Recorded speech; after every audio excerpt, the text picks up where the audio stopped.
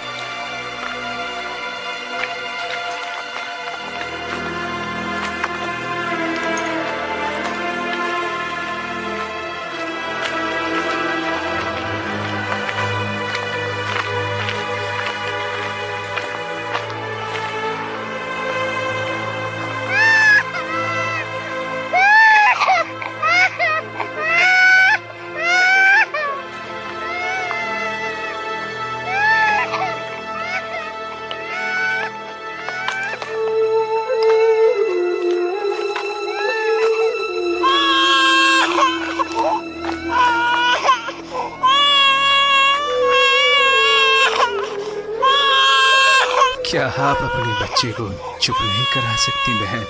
मेरा तो सूझ चुका है अबू तालिब। सब ठीक हो जाएगा इंशाअल्लाह। मैं भी 3 साल से इसी बात का इंतजार कर रही हूँ। अस्तगफिरुल्लाह।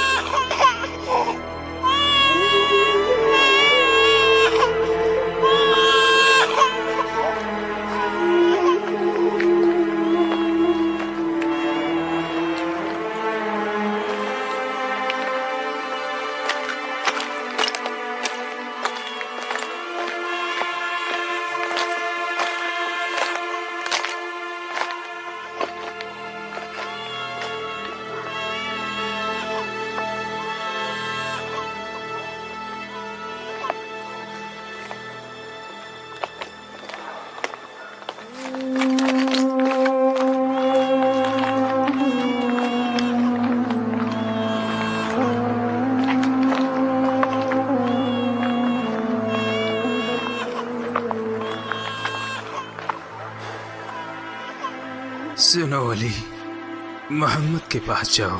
वो जहाँ कहीं भी हैं उनके साथ रहो। और आप अब्बा जी, हमने जो कुछ भी किया है वो मोहम्मद के कहने पर किया है। अगर उनको कुछ हो गया तो हमारी सारी कुर्बानियाँ जाया हो जाएंगी। मैं अब उम्र के आखिरी पड़ाव पर आ चुका हूँ।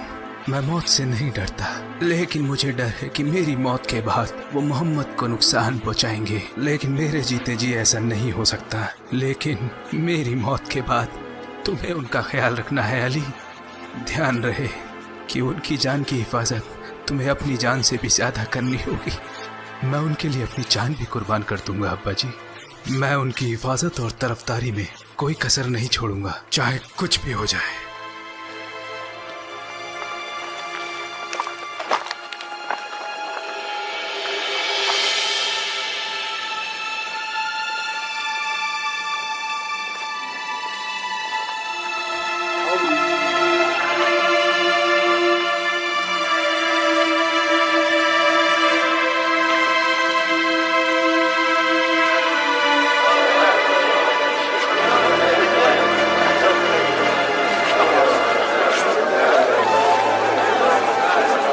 हे, पीछे हटो, पीछे हट जाओ।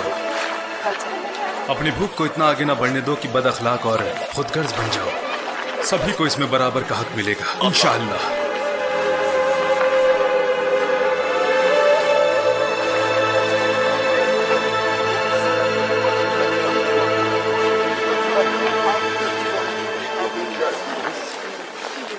या माशरा कुरैश, कुरैश के लोगों, यहाँ आओ, मेरी बात सुनो।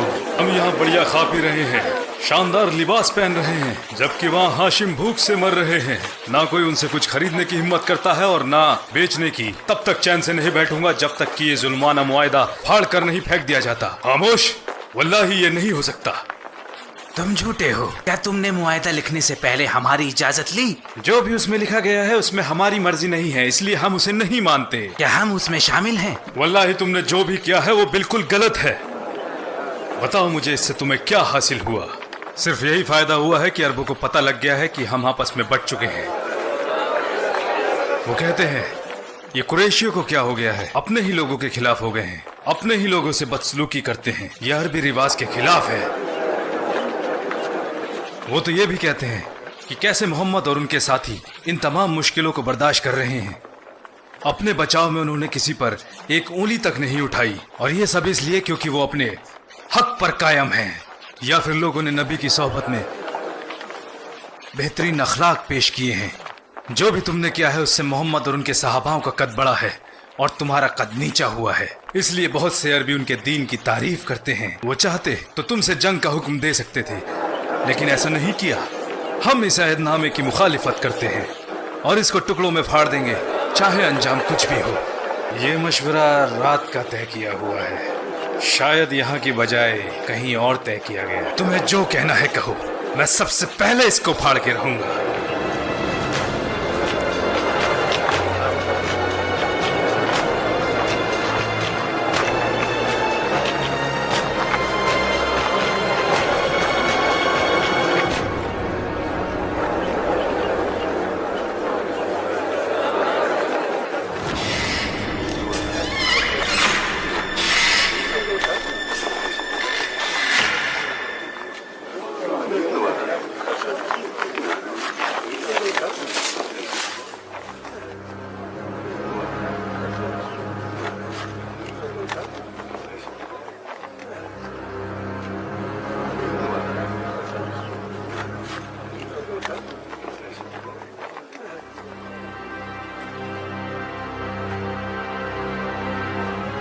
ये क्या हुआ? इसे तो कीड़े चाट गए हैं। सिर्फ अल्लाह का नाम बाकी छोड़ा है।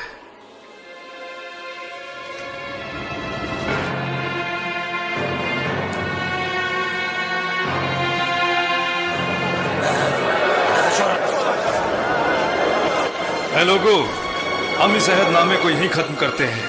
अब हाशिमों का कोई बायकाट नहीं होगा। हम इस जालिमाना अहदनामे की तस्दीक नहीं करते।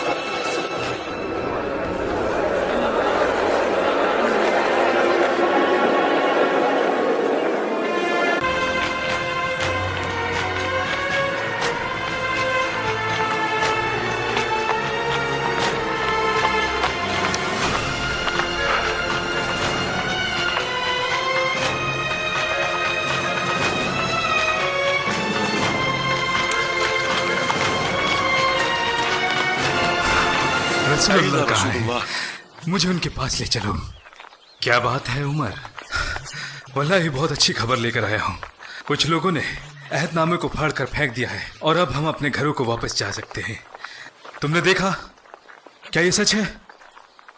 हाँ, वहां थे अबू तालिब, लेकिन मैं उनसे पहले आ गया ये खबर सुनाने के लिए। वो मेरे पीछे आ रहे हैं। रसूलुल्लाह के पास ले चलो। अल्हम्दुलिल्लाह। यहाँ से उठो और अपने अपने घरों को जाने की तैयारियां करो। अल्लाहु अकबर, अल्लाहु अकबर।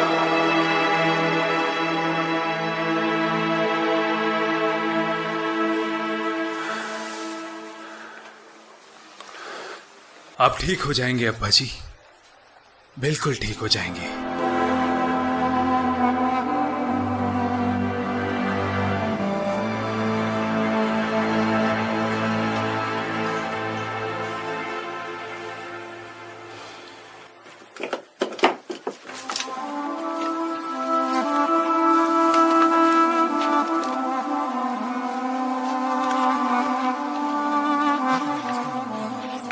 रसूल अल्लाह आए हैं भाई।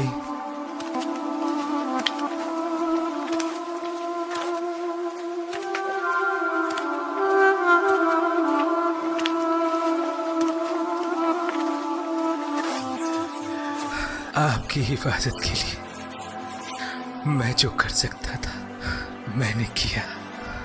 काश मेरी उम्र में थोड़ा और इजाफा हो जाता। इसलिए नहीं कि मुझे जिंदगी से प्यार है, इसलिए कि मैं आपके साथ रह सकूं।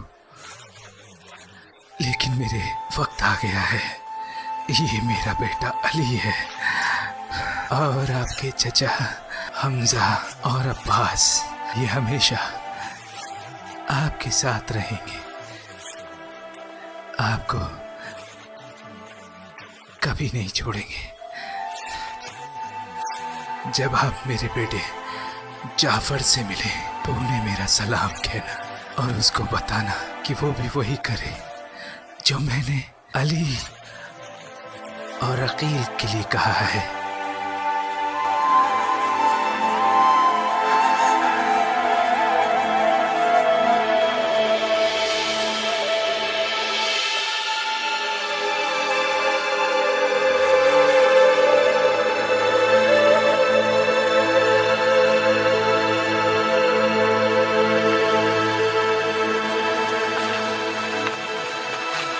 हम जल्दी ही अहदनामे के हिसाब से रसूलुल्लाह से मिलेंगे। आपके सामने हमें एक ज़बान रहना होगा। जिस किसी को भी आपके दीन और ईमान पर शक है वो वापस जा सकता है, या फिर जैसा हमने तय किया है हम लोग उनसे मिलेंगे। आप आगे बढ़ो। हम यथरिब से इतनी दूर का रास्ता तय करके यहाँ सिर्फ इसीलिए आए हैं। अब जब हक का रास्ता हमें साफ दिखाई दे रहा है तो हम उससे भागेंगे नहीं।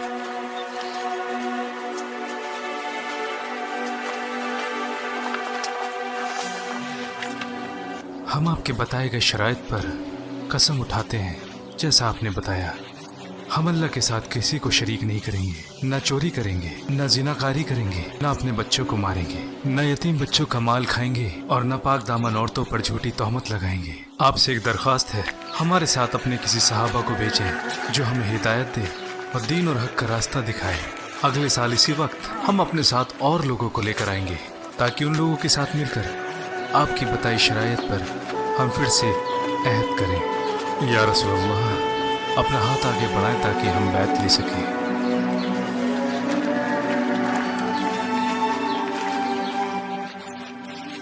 अगर दीन को जानना चाहते हो तो पहले अल्लाह के वाहिद होने में यकीन रखो, और अगर मुसलमान होना चाहते हो तो शहादत दो, अशहदु अल्ला इलाहा इल्लल्लाह व अशहदु अन्ना मुहम्मदन अब्दुहु व रसूलुहु। कुफ्र और जहालत से दूर रहो और अपने आप को सभी बुरे कामों से बचाओ। अल्लाह ने हमें हक दिया है उस पर जो सही है और सारे बुरे कामों को हम पर हराम किया है। अल्लाह फरमाता है कि हम नमाज पढ़ें, ज़कात दें और दूसरों के साथ अच्छा सलूक करें।